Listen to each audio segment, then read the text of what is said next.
night of the UEFA Champions League, and we at the Nutmeg are excited about it. Welcome to the show, the Nutmeg on Guardian TV. My name is Solomon Fowowe, and this Champions League has served a whole lot of drama. You know, we've seen it paused by a pandemic that has ravaged the world. We've seen it adopt, that's the one-legged format in the knockout stages, and we've also seen a lot of drama.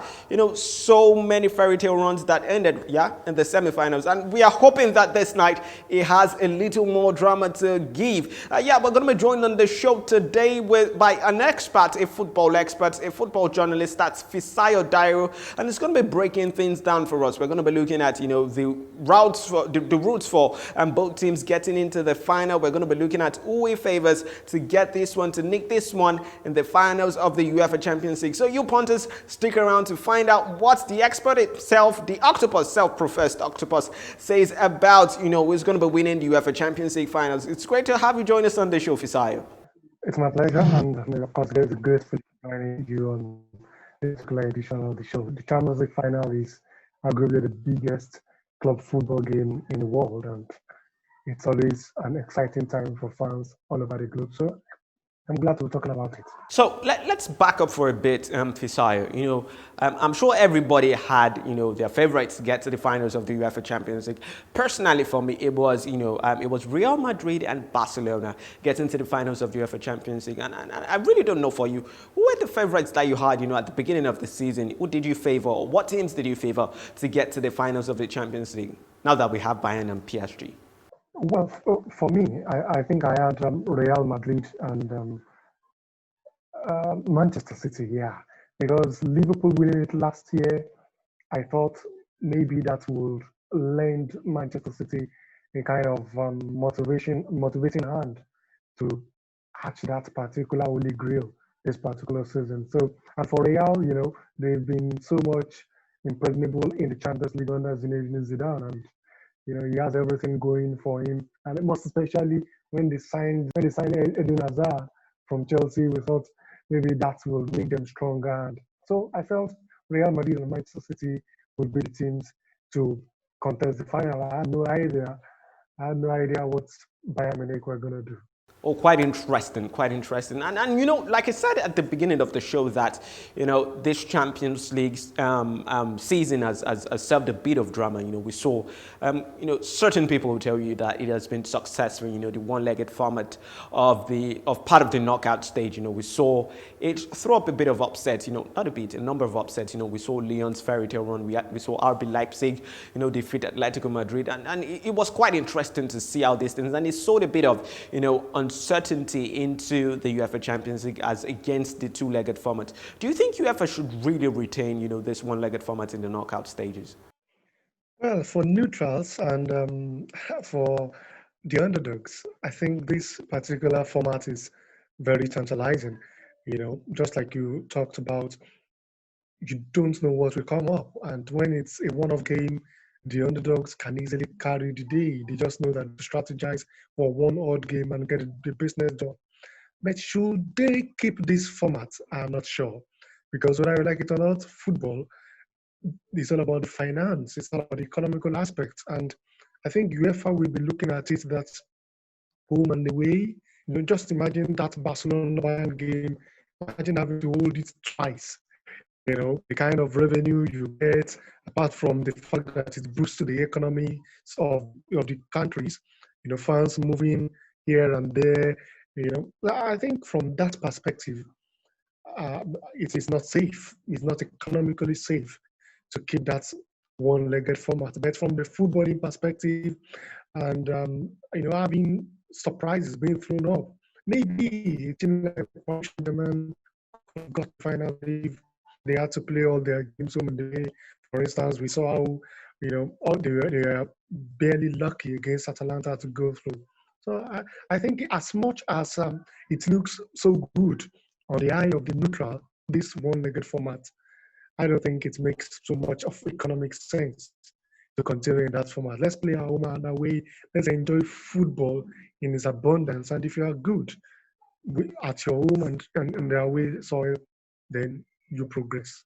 Quite interesting, Fisayo. And to the finals itself now, Which team do you think had the easier route, getting to the final? Was it PSG? Was it Bayern Munich?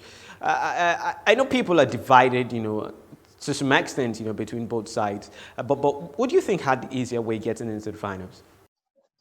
Obviously, it has to be Paris Saint-Germain because we've had these discussions again and again that maybe they had a very easy route. Yes, they played against Dortmund in the round of 16, which of course could be tricky customers, but the core of the knockout is after the COVID-19 break, and look at the oppositions from Atalanta to Leipzig, and you will think that yes, they had the easier of the opponents because Bayern had to beat Chelsea in round of 16, then they had to progress to meet Barca, and then of course they had to play Lyon. Well, maybe Lyon is probably the easier team that they face, but when you have it at the back of your mind that this Lyon side outside Manchester City in the previous round, so you have to give it to them. Yes, definitely, it's PSG, but for me, these things count for nothing, because the final is always the final, it's a different ball game, and I think without preempting the next questions, I think this might even serve as an advantage for PSG. But no doubt about the fact that playing against Atalanta and then Leipzig, giant killers, when you are facing teams with fairy tale runs, it's not maybe that team is as qualified in terms of squad quality and depth like you. But look at Atlanta, for instance. Jose Pilicic had a surreal tournament, but all of a sudden he missed that game. And even if PSG would say they had enough chances to win, but we all agreed they were lucky in the end. But the thing is, yes, PSG, we could say they are lucky, but it's no fault of theirs, and it could work for them. It could be an advantage to them into the final. By the time we get to that, I'll shed more light on that. Definitely, you've brought me to part of the most important questions this night. What team exactly has the advantage in this fixture? This grand fixture that's going to be happening at Lisbon, between PSG and Bayern Munich. Is it PSG with the advantage or Bayern Munich with the advantage? I think it's easier for us to see that this is the kind of final we wanted, especially after the COVID-19 break and with the way the teams have played. Yes, we really wanted to see Bayern Munich tested by either Manchester City. It didn't happen because of Olympique Lyonnais, and then now PSG. Perfect. I'm a fan of underdogs. I always prefer underdogs to carry the day. So in this context, maybe PSG will be the underdogs because Bayern have been too good to be true. The way they've annihilated teams, beat Chelsea 7-1 on aggregate, beat Barcelona of all teams, it's 2 on aggregate, and now beat Lyon 3-0.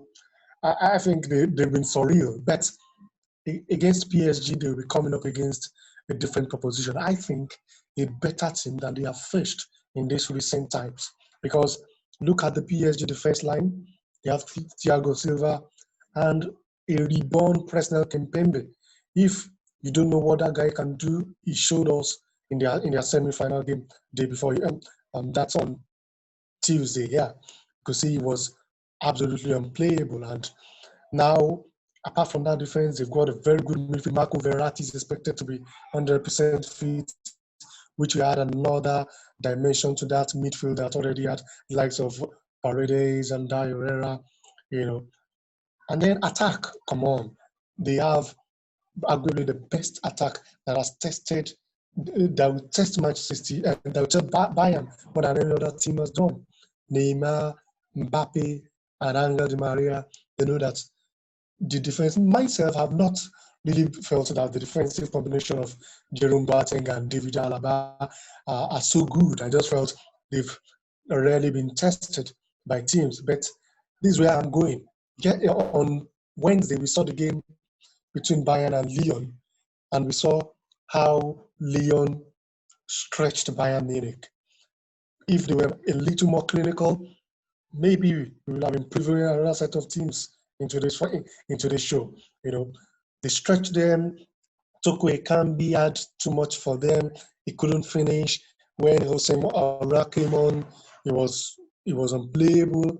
So I was now trying to picturize a Neymar, Mbappe, Di Maria against this stretched midfield and defense. That yesterday we saw that Thiago Alcantara really can do better defensively, especially seeing as he's playing a deeper role. That's some of the issues Chelsea fans have with Jorginho. Yes, you are a deep line playmaker, but in certain games, your defensive attributes will be put to text, and that's what PSG will do to that Bayern Munich midfield again on Sunday. And like I said, they were stretched at Bayern on Wednesday. For me, it looked as if those exactions of the games they've played against Barcelona, against Chelsea, are now coming to bear on the players. Remember, it's been 3-4 days apart to the games, and now they played the last semi-final game. I pointed out this before Manchester United played against Sevilla, that United played 120 minutes, Sevilla playing the following day. That will physical, advantages to the teams. And now for PSG, they've played 24 hours earlier than Bayern Munich, and Bayern were stretched by Olympic Lyon. Good, brilliant series by Manuel Neuer, and maybe profligacy and part of Lyon. Like I said earlier, we have been seeing something different. This I PSG to really test on Sunday. Okay, now that we've spoken about the club sides, maybe we should speak a bit about the players. What player do you think, has the biggest advantage, or would have the biggest influence, rather, coming into the on these finals? What player exactly? A whole lot of people would have spoken about Lewandowski in glowing terms. He's gotten a ridiculous amount of goals this season. I think 15 goals in the UEFA Champions League. And you're looking at someone like Neymar, someone like Mbappe, Serge Gnabry has also been quite instrumental for the Bayern Munich side. But what player exactly do you think will be having an outsized impact on these finals? Has to be Neymar. Neymar has won it before with Barcelona, and one of the reasons he joined Paris Saint-Germain was because he wanted to be in the shadows of Lionel Messi, and nobody thought they would get to the final this year until the dynamics of the whole things changed. So this is the biggest chance of his life to show everyone that he knew what he was saying. All through the knockout phases, he has been trending on social media as the next best player in the world after Lionel Messi and Cristiano Ronaldo. So to show that again, that yes, Robert Lewandowski is expected to have a big evening for Bayern because he's a top scorer. He's just 2 goals shy of the Champions League record for the season. That's having scored 15 goals so far. But that Lewandowski release service. But when you talk about impacting the game, most especially in these knockout games, you've seen Neymar coming deep as the center circle to get the balls, create things for his team, and flanking him will be players like Mbappe and Angel Di Maria. So Neymar, I think, will have the biggest say because, again, when you look at why I expect PSG to test Bayern further, Gnabry coming down against Juan Bernat. I think they should be quite familiar with each other. Bernat having played for Bayern as well. And in the other side of the flank, they'll be having maybe a Perisic or Koeman or Coutinho, whoever. But they have Kerr to deal with that. And like I said earlier, I think PSG have a better central defensive combination than Bayern Munich. So when Neymar is running head-on, yes, Kimmich. Kimmich is a very fantastic prospect, but Neymar will not stay on him. Neymar, there's this flexibility between Neymar, Mbappe, and Di Maria. I think they will have so much for Bayern Munich, and Neymar especially will be the biggest actor on the night for me. So, Fisayo, I like doing this with the analysts that come on this show. And I know a whole lot of people have your crystal balls, especially someone who is I've seen you call yourself an octopus fisco sometimes. And I'd like to know what would be your expert prediction for this particular game, especially for the punters. I'm sure they're out there and they would want to know having a bit of guidance, for this particular final. So how do you think it's going to be ending in this particular one? Bayern Munich against PSG, or rather PSG against Bayern Munich. Who's going to be taking the day? I think if I'm to predict, I would go for PSG. I would go for Paris Saint-Germain. Kylian Mbappe 2 years ago was in a World Cup final. Luckily, I was pitch side at the Luzhniki Stadium in Moscow that day. Ivan Perisic was at the other end. You know, I think Perisic scored that day, but Mbappe had the biggest night. So I think Mbappe carried the day once again with big help from Neymar. I call it PSG 3, Bayern Munich 1. Oh, quite insightful. Thank you so much for speaking to us, Fisayo Dairo. It has been an absolute pleasure, getting so much insight on the UEFA Champions League from you. So you heard it from the man, Fisayo Dairo himself, favoring PSG to get ahead in this particular one. Well, his handle, if in case Bayern Munich actually end up winning this particular game. Thank you so much for watching the Nutmeg on Guardian TV. My name is Solomon Fowowe, and if you're not subscribed to this YouTube channel, you should absolutely do that already. Make sure you subscribe and you turn on the notifications so that you can get the content directly into your inbox whenever we have fresh content, which we always have on Guardian Nigeria. Thank you so much once again. My name is Solomon Fowowe once again, and this has been the Nutmeg.